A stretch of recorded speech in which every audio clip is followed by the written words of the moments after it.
আহা আজি ক্লাছত ঈদৰ কিনাকাটিৰ বিষয়ে ক'ব। তোমালোকে কিবা কিনিবলৈ গৈছিলানে? স্যাৰ মই নতুন কাপোৰ আনিছো কিন্তু ডৰ লাগিছিল। স্যাৰ মই বজাৰত গৈছিলো দামী দামী জামা চাইছিলো কিন্তু পাছত আম্মীয়ে ক'লে বহুত দামী গৃহস্থ ভাত খায়। মোক বৰ হাঁহিবলৈ ধৰিলে।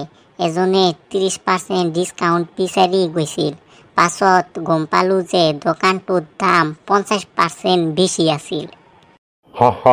তাই ঈদত কেৱল কিনাকাটিয়েই নহয় আনকি দান ধ্যানো কৰিব লাগে।